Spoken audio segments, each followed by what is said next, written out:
12 अगस्त 2024 को रात के समय उत्तराखंड की राजधानी देहरादून के बस स्टैंड से लगभग सभी लोग जा चुके थे।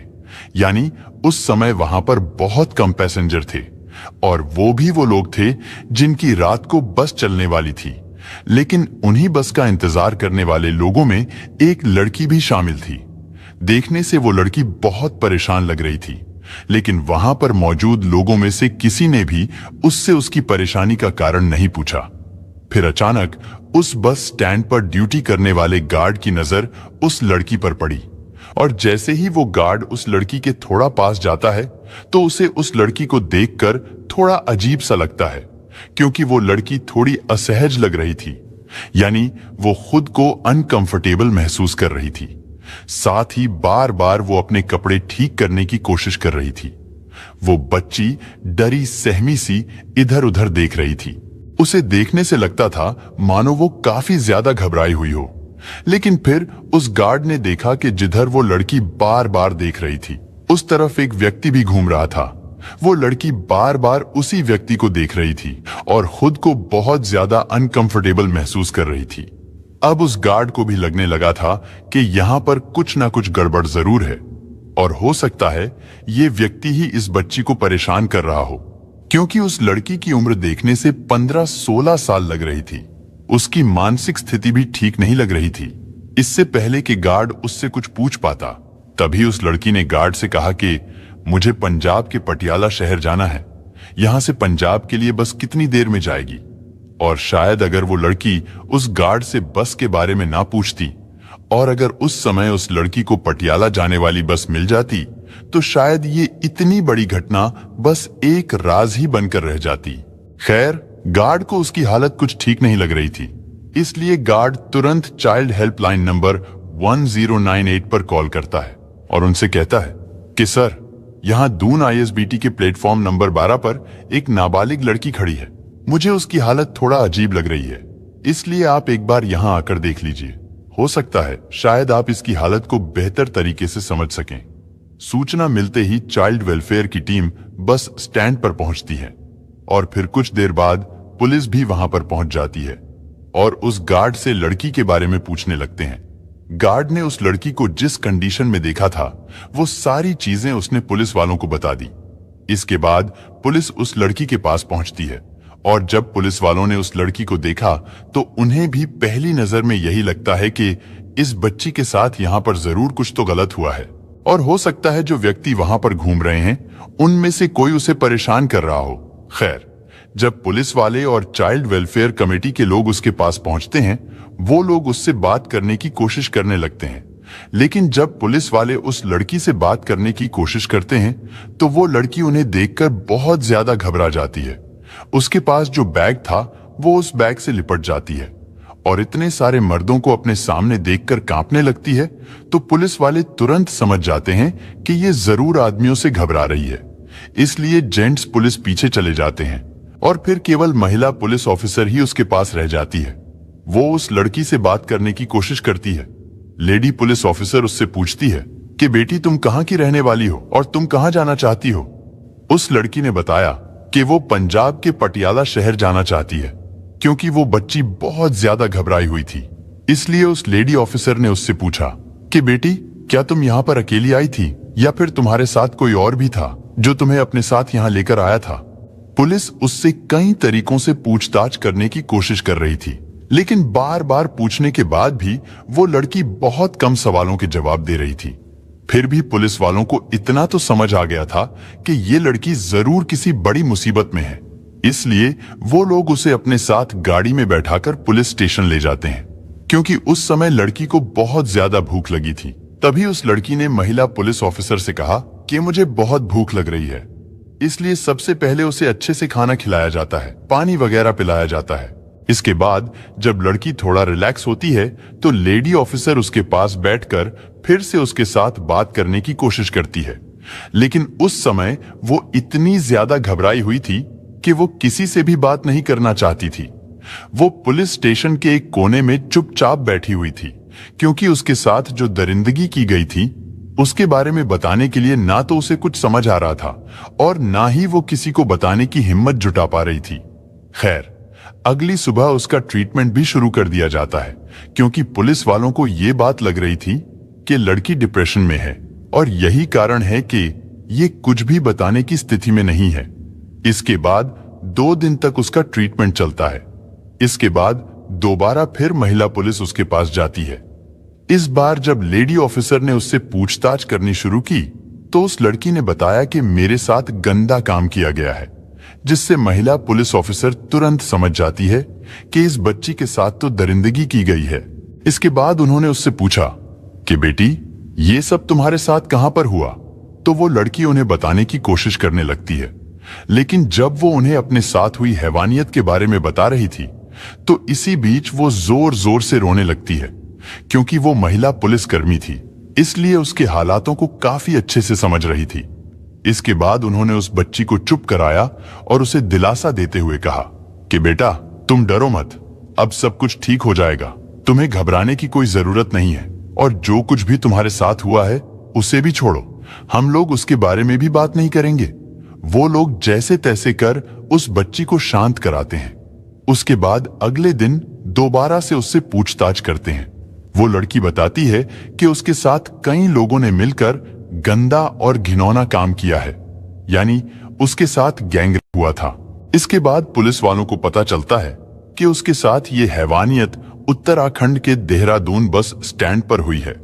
अब क्योंकि वो बस स्टैंड था, इसलिए वहां पर कई सीसीटीवी कैमरा भी लगे हुए थे। इसके बाद पुलिस फिर से बस स्टैंड पर पहुंचती है, क्योंकि वो लड़की उन्हें वहीं पर मिली थी। इसलिए पुलिस अपनी इन्वेस्टिगेशन भी वहीं से शुरू करती है। इन्वेस्टिगेशन के दौरान जब सीसीटीवी कैमरा को चेक किया जाता है, पुलिस वालों ने देखा कि वहां बस स्टैंड पर उस लड़की के आसपास काफी लोग घूम रहे हैं। फिर थोड़ी देर बाद धीरे धीरे लोग कम होने लगते हैं और आखिर में जब वो लड़की उस बस स्टैंड पर अकेली रह गई तो उस समय एक व्यक्ति उस लड़की के आसपास घूमता हुआ नजर आ रहा था। वो बार बार उस बच्ची को देख रहा था, इसलिए वो व्यक्ति पुलिस को भी संदिग्ध लग रहा था। और जब उन लोगों ने वो सीसीटीवी फुटेज उस लड़की को दिखाई तो वो लड़की उस व्यक्ति को तुरंत पहचान लेती है। उसे देखकर वो लड़की दोबारा फिर से रोना शुरू कर देती है। वो कहती है कि हाँ, यही वो दरिंदा है, लेकिन इसके अलावा भी कई लोग और थे। इसके बाद पुलिस वाले उस वीडियो फुटेज से उस व्यक्ति की फोटो निकलवाते हैं और फिर से बस स्टैंड पर पहुंचते हैं। वहां बस अड्डे में जितने भी लोग काम करते थे उन सबको वो फोटो दिखाया जाता है और उनसे पूछा जाता है कि क्या तुमने इस व्यक्ति को देखा है? उनमें से ज्यादातर लोगों ने कहा कि हाँ, हम इस व्यक्ति को बहुत अच्छी तरह से जानते हैं। उस व्यक्ति का नाम और एड्रेस पता चलने के बाद पुलिस तुरंत उसे अरेस्ट कर लेती है। इसके बाद पुलिस उससे पूछताछ करती है और कहती है कि अब तुम हमें पूरी बात बताओ कि आखिर तुम लोगों ने उस 16 साल की नाबालिग लड़की के साथ क्या किया था और इस काम में तुम्हारे साथ कौन कौन लोग शामिल थे। पहले तो वो व्यक्ति पुलिस को गुमराह करने की कोशिश करता है, लेकिन जब उससे कड़ाई से पूछताछ की गई तो तब उसने एक ऐसी कहानी सुनाई जिसे सुनकर शायद आपका भी खून खोल उठेगा। दरअसल 12 अगस्त 2024 को शाम के लगभग 4 बजे के आसपास का समय था। दिल्ली के कश्मीरी गेट पर एक लड़की खड़ी हुई थी। वो वहां पर मौजूद लोगों से पूछ रही थी कि भैया, मुझे पंजाब के पटियाला जाना है, वहां जाने के लिए मुझे कौन सी बस पकड़नी चाहिए? क्योंकि उस आईएसबीटी में सैकड़ों नहीं बल्कि हजारों बस खड़ी रहती हैं और वो बसें अलग अलग दिशा में अलग अलग शहरों में जाती हैं। इसलिए वो लड़की थोड़ा कंफ्यूज थी कि पटियाला जाने के लिए मैं किस बस में बैठूं। लेकिन वो लड़की जिस व्यक्ति से बस के बारे में पूछ रही थी, दरअसल वो भी एक बस का ड्राइवर था। उसने कहा, तुम परेशान मत होइए, जो सामने बस खड़ी हुई है, तुम इस बस में जाकर बैठ जाओ। वो बस दिल्ली से देहरादून जाने के लिए तैयार खड़ी थी। उस लड़की को उस बस में बैठा लिया जाता है और उससे कहा जाता है कि तुमको किराया देने की भी कोई जरूरत नहीं है। जब तुम्हारा स्टॉप आएगा तो मैं तुम्हें बता दूंगा, तुम वहां पर उतर जाना। इसके बाद धीरे धीरे वो बस चलने लगती है और फिर वो बस रात करीब 10:30 बजे के आसपास उत्तराखंड की राजधानी देहरादून बस स्टैंड पर जाकर रुक जाती है, क्योंकि वो उस बस का आखिरी स्टॉप था। इसलिए सभी लोग एक एक करके उस बस से नीचे उतरने लगते हैं और जब सारी सवारियां वहां से चली जाती हैं तो वो लड़की वहां पर अकेली रह जाती है। इसके बाद उस बस का कंडक्टर और ड्राइवर उस लड़की के पास जाते हैं और उससे कहते हैं कि पटियाला यहां से थोड़ी ही दूर है, लेकिन उसके लिए तुम्हें यहां से दूसरी बस पकड़नी पड़ेगी। वो बस ड्राइवर आगे कहता है कि पटियाला जाने वाली बस थोड़ी देर के बाद जाएगी, तब तक तुम हमारे साथ समय गुजार लो। इसके बाद वो दोनों कंडक्टर और ड्राइवर जिस लड़की को दिल्ली के कश्मीरी गेट से अपनी गाड़ी में बिठाकर यहां लाए थे और जिसकी उम्र अभी लगभग 15 साल के आसपास ही थी, उस लड़की को बस के पीछे वाली सीट पर लेकर जाते हैं। फिर उसके शरीर के अलग अलग हिस्सों को छूने की कोशिश करने लगते हैं, उसे परेशान करने लगते हैं और फिर धीरे धीरे उसके कपड़े उतारकर वो दोनों उसके साथ गंदा और घिनौना कृत्य करने लगते हैं। कंडक्टर और ड्राइवर बारी बारी से उस बच्ची के साथ दरिंदगी कर रहे थे। वो बच्ची चीख रही थी, चिल्ला रही थी। उस समय ठीक उन्हीं के बराबर में एक और बस खड़ी हुई थी जो कि ऋषिकेश से दिल्ली रूट के लिए चलती थी। जब उस लड़की की चीखें वहां तक पहुंचती हैं तो उस गाड़ी के अंदर भी 2 ड्राइवर बैठे हुए थे। लड़की के चीखने की आवाज सुनकर वो दोनों भी कुछ देर के बाद उस गाड़ी में आते हैं और वहां पर वो देखते हैं कि उस गाड़ी में एक लड़की बुरी हालत में पड़ी हुई है और उस बस का कंडक्टर और ड्राइवर उस लड़की के साथ गंदा और घिनौना काम कर रहे हैं। अब यहाँ पर वो दोनों ड्राइवर भी उस बच्ची की मदद करने के बजाय उल्टा ये कहते हैं कि अब हम भी इस लड़की के साथ ऐसा ही करेंगे। इस पर पहले दोनों कंडक्टर और ड्राइवर ने कहा कि कोई बात नहीं, आपको भी जो करना है करो। और इसी तरह लगभग 2 घंटे का समय बीत जाता है। उस लड़की के साथ लगातार ऐसे ही गंदा और घिनौना कृत्य होता रहता है, यानी वो चारों उस लड़की के साथ बारी बारी से बलात्कार करते रहते हैं। तब उस गाड़ी का कंडक्टर जो उस लड़की को दिल्ली से अपने साथ लेकर आया था, वो कहता है कि मेरे पास टिकट के कुछ पैसे हैं, मैं ये पैसे कैशियर के पास जमा करके आता हूं। इतना कहकर वो कंडक्टर चला जाता है। इधर ये तीनों हैवान ड्राइवर उस लड़की के साथ दरिंदगी करते रहते हैं। उधर कंडक्टर कैशियर के पास जाता है और जो टिकट के पैसे उसने पैसेंजर से यानी यात्रियों से कलेक्ट किए थे उन्हें जमा कराने लगता है। लेकिन तभी कैशियर उससे कहता है कि तुम्हारी गाड़ी तो दिल्ली से रात 10:30 बजे के आसपास बस स्टैंड पर आ चुकी थी, तो फिर तुम 2-2.5 घंटे के बाद कैश जमा कराने क्यों आए हो और इतनी देर तक तुम कहां थे? वो कंडक्टर कहता है कि साहब बस ऐसे ही मैं थोड़ा बिजी हो गया था, जिसकी वजह से मैं आज लेट हो गया। लेकिन जब कैशियर ने उससे तरह तरह के सवाल पूछने शुरू किए तो वो उसके सवालों के सामने ज्यादा देर टिक नहीं पाया और आखिर उसने कैशियर को भी बता दिया कि साहब मेरी गाड़ी के अंदर एक लड़की है, अगर तुम भी चलना चाहो तो मेरे साथ चल सकते हो। कैशियर ने जैसे ही ये बात सुनी तो वो भी उसके साथ जाने के लिए तैयार हो गया। इसके बाद जब वो कैशियर उस गाड़ी के अंदर जाता है तो देखता है कि 2 ड्राइवर उस लड़की के साथ गंदा घिनौना कृत्य कर रहे थे। लेकिन जब उन दोनों ड्राइवरों की नजर कैशियर पर पड़ती है तो वो लोग कैशियर को देखकर कहते हैं कि पहले साहब को करने दो, हम लोग बाद में कर लेंगे। इसके बाद उस कैशियर ने भी उस लड़की को नोचना शुरू कर दिया, यानी उसने भी उसके साथ गंदा कृत्य किया। और इस तरह पहले कंडक्टर, फिर ड्राइवर, फिर उनके पास में जो गाड़ी खड़ी हुई थी जो ऋषिकेश से दिल्ली के लिए चलती थी, उसमें बैठे हुए 2 ड्राइवर और आखिर में वो कैशियर, वो 5 लोग मिलकर उस लड़की के साथ बारी बारी से सामूहिक बलात्कार कर रहे थे। और जब वो लड़की चीखने की कोशिश कर रही थी, शोर मचाने की कोशिश कर रही थी, तो वो लोग उससे कहते थे कि क्या तुम पटियाला नहीं जाना चाहती, यानी अगर तुम पटियाला जाना चाहती हो तो तुम्हें ये सब करना ही पड़ेगा।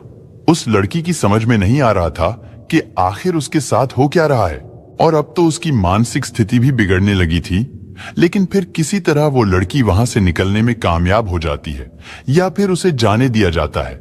इसके बाद वो लड़की रूट नंबर 12 के प्लेटफॉर्म पर पहुंचती है। वहां खड़ी होकर वो बस का इंतजार कर रही थी। वहीं पास में ही एक व्यक्ति मैगी बना रहा था। लेकिन फिर अचानक वहां पर मौजूद गार्ड की नजर उस लड़की पर पड़ती है। गार्ड देखता है एक संदिग्ध व्यक्ति जो कि कंडक्टर था, वो उस लड़की के इर्द गिर्द घूम रहा था और बार बार उस लड़की के करीब जाने की कोशिश कर रहा था। दरअसल उस कंडक्टर को अब डर सताने लगा था कि कहीं ये लड़की किसी को कुछ बता ना दे, इसलिए वो उसे वहां से हटाना चाहता था। ताकि वो लड़की लोगों के बीच में ना जाए। लेकिन तभी गार्ड ने बड़ी होशियारी और सूझबूझ के साथ 1098 पर फोन कर दिया था। इसके बाद CWC यानी चाइल्ड वेलफेयर कमेटी के लोग वहां पहुंचते हैं। साथ ही पुलिस भी मौके पर पहुंच जाती है। इसके बाद पुलिस उस CCTV के आधार पर पहले उस कंडक्टर को अरेस्ट करती है जो कि संदिग्ध लग रहा था, और जब उससे पूछताछ की जाती है तो उसके दिए गए बयान के आधार पर 4 और लोगों को अरेस्ट किया जाता है। उन 5 के नाम की बात करें तो उनमें एक का नाम धर्मेंद्र कुमार, उम्र 32 साल, जो कि हरिद्वार के बंजारा गांव के रहने वाला है। साथ ही हरिद्वार के भगवानपुर का रहने वाला देवेंद्र, जिसकी उम्र 52 साल के आसपास है, और एक उत्तर प्रदेश के फारुखाबाद में नवाबगंज के गांव सिला का रहने वाला रवि कुमार। साथ ही हरिद्वार के बंजारा वाला गांव का रहने वाला राजपाल, जिसकी उम्र 57 साल है, और एक देहरादून के पटेल नगर का रहने वाला राजेश कुमार होता है। उन 5 को अरेस्ट करने के बाद जब उनसे बारी बारी से पूछताछ की गई और जब इस घटना का खुलासा हुआ तो इस घटना के बारे में सुनकर पुलिस वाले भी सिहर गए थे। इसके बाद SSP राजेश कुमार द्वारा उन 5 के खिलाफ 17 अगस्त 2024 को FIR दर्ज कर ली गई थी। लेकिन सबसे बड़ा सवाल यह था कि आखिर वो लड़की कौन थी और कहां की रहने वाली थी। जब इस बारे में उस लड़की से पूछा गया था कि वो कहां की रहने वाली है, इस पर लड़की ने बताया था कि वो पंजाब के पटियाला की रहने वाली है। लेकिन जब पुलिस जांच पड़ताल करती है तो पता चलता है कि वो लड़की उत्तर प्रदेश के जिला मुरादाबाद के मुड़ापाड़ा थाना क्षेत्र के किसी गांव की रहने वाली है। इसके बाद देहरादून पुलिस ने मुड़ापाड़ा क्षेत्र के उस गांव में जाकर उस लड़की के माता और पिता से संपर्क किया। हालांकि अभी तक तो वो लड़की कह रही थी कि मेरी माँ और बाप दोनों मर चुके हैं, जबकि उसके माँ बाप अभी जिंदा हैं और उसका एक भाई भी है जो रामपुर में मजदूरी करता है। 13 तारीख को इसमें जो है सूचना वहां पर जो 1098 है, चाइल्ड हेल्पलाइन है, इनको सूचना वहां के गार्ड द्वारा दी गई थी कि एक बालिका संदिग्ध परिस्थितियों में वहां पर बैठी एक शॉप पर कुछ खा रही है और इस तरह वहां पर कोई संदिग्ध व्यक्ति भी दिख रहा है। तो इसको देखते हुए 1098 ने अपनी टीम के अन्य सदस्य को बुलाया और बच्ची से जो पूछताछ करी, उस पूछताछ में बिटिया द्वारा ये नहीं बताया गया कि वो कहाँ से आई है, किन परिस्थितियों में आई थी, और उसके द्वारा अपना घर कहीं कभी अन्य शहरों में बताया गया। और माता पिताजी के बारे में पूछने पर उसके द्वारा ये बताया गया कि उनके माता पिताजी की डेथ हो चुकी है। तो इस सब चीजों को, परिस्थितियों को देखते हुए बाल निकेतन ले जाया गया था। और वहां इसके बाद उसकी फर्स्ट डे जो काउंसलिंग हुई थी, उस काउंसलिंग में भी वो नॉर्मल परिस्थितियों में उसने इसके द्वारा ऐसा कुछ नहीं बताया गया और अपने घर के बारे में भी बहुत ज्यादा डिटेल नहीं दी गई। तो काउंसलिंग रिपोर्ट के अवलोकन से भी स्पष्ट हुआ, पूछताछ से भी, क्योंकि जब सेकंड डे काउंसलिंग हुई, थर्ड डे काउंसलिंग हुई, तो कहीं ना कहीं बच्ची द्वारा ये बात बताई गई कि जो है उसके द्वारा 5 लोग द्वारा गलत कार्य किया गया था। चूंकि मामला जब इस तरह का सामने आया पूछताछ में काउंसलिंग के दौरान, तो थाने पर जो है कल साय जो उनके द्वारा तहरीर दी गई थी, उस तहरीर के आधार पर 5 अज्ञात व्यक्तियों के विरुद्ध जो है 70 जो BNS हमारा नया एक्ट है उसके तहत और पोक्सो अधिनियम के तहत केस रजिस्टर्ड हो गया था। और जब उस लड़की के माता पिता से पूछा गया कि तुम्हारी लड़की कहाँ है, तो उन्होंने बताया कि करीब 12 दिन पहले वो लड़की अचानक घर से निकल गई थी। हालांकि इससे पहले भी वो 1-2 बार घर से गई थी, लेकिन हर बार वो लोग उसे जल्दी ही ढूंढ लेते थे। उनका कहना था कि इस बार हमें पता ही नहीं चल सका वो कब कैसे निकल गई। हमने उसे हर जगह तलाश करने की कोशिश की। इसके बाद लड़की के माता पिता उसे लेने के लिए देहरादून पहुंचे, लेकिन लड़की ने अपने माँ बाप के साथ जाने से साफ इनकार कर दिया था कि मुझे इनके साथ नहीं जाना है। पुलिस जांच में यह भी पता चला था कि उस लड़की के माँ बाप की भी मनोस्थिति ज्यादा अच्छी नहीं है और वो लोग भी अपनी बेटी को लेकर काफी समय से बहुत ज्यादा परेशान रहते हैं। वो लड़की जिसके साथ 5 लोगों ने सामूहिक, उसको तो ठीक से ये भी नहीं पता था कि उसके साथ इतना गंदा और घिनौना कृत्य हुआ है। हालांकि उस लड़की का अभी भी इलाज चल रहा है। साथ ही उसे अभी फिलहाल बालिका निकेतन में रखा गया है ताकि उसकी मानसिक स्थिति कुछ ठीक हो सके। उसकी कई बार काउंसलिंग भी कराई जा रही है और इस घटना से संबंधित अन्य आरोपियों के बारे में भी जानकारी जुटाने की कोशिश की जा रही है। पुलिस का कहना है कि हो सकता है इस घटना में 5 से ज्यादा लोग शामिल रहे हों, साथ ही पुलिस का यह भी कहना है कि इस मामले को फास्ट ट्रैक कोर्ट में चलाया जाएगा और आरोपियों को कम से कम समय में कड़ी से कड़ी सजा दिलाने की कोशिश की जाएगी, ताकि समाज में इंसानों के रूप में घूम रहे हैवानों को यह संदेश दिया जा सके कि बुरा काम करने वालों को किसी भी तरह बख्शा नहीं जाएगा। लेकिन इस लड़की के साथ जो होता है, उस घटना को सुनने के बाद कई तरह के सवाल खड़े हो जाते हैं। यानी एक तरफ अभी पश्चिम बंगाल की राजधानी कोलकाता में ट्रेनी डॉक्टर की घटना को लेकर पूरे देश में बवाल मचा हुआ है। इंसाफ के लिए धरना प्रदर्शन भी किए जा रहे हैं। लेकिन ऐसा लगता है कि इस तरह का गंदा और घिनौना काम करने वाले लोगों को शायद अब कानून का कोई डर नहीं रहा, क्योंकि कोलकाता केस के ठीक 3 दिन बाद देहरादून में भी इसी तरह की दरिंदगी की वारदात का हो जाना, ये अपने आप में एक बहुत बड़ा सवाल है। और जो कुछ इन दोनों लड़कियों के साथ हुआ वो वाकई बहुत भयानक और डराने वाला है। लेकिन सबसे अजीब बात यह कि इन 5 लोगों में 2 लोगों की उम्र 50 साल से ज्यादा थी। क्या उन्हें उस बच्ची के साथ दरिंदगी करते हुए एक बार भी इस बात का ख्याल नहीं आया कि ये लड़की उनकी बेटी की उम्र की है या फिर उनकी पोती की उम्र की है, जिसे वो लोग सारी रात नोचते रहे, उसकी इज्जत को तार तार करते रहे। खैर, फिलहाल पुलिस ने उन सभी आरोपियों को जेल भेज दिया है। साथ ही पुलिस का कहना है कि आरोपियों को जल्द से जल्द कोर्ट द्वारा कड़ी से कड़ी सजा दिलाई जाएगी। दोस्तों, इस घटना को सुनाने का उद्देश्य किसी का दिल दुखाना नहीं है, किसी को परेशान करना नहीं, बल्कि आपको जागरूक करना है, आपको सचेत करना है। दोस्तों, इस पूरी घटना के बारे में आपकी क्या राय है, कमेंट बॉक्स में जरूर बताएं। और अगर हमारी मेहनत पसंद आई हो तो इस वीडियो को लाइक करते हुए शेयर भी करें। अगर आपने अब तक चैनल को सब्सक्राइब नहीं किया है तो हमारे चैनल को सब्सक्राइब कर लीजिए। धन्यवाद।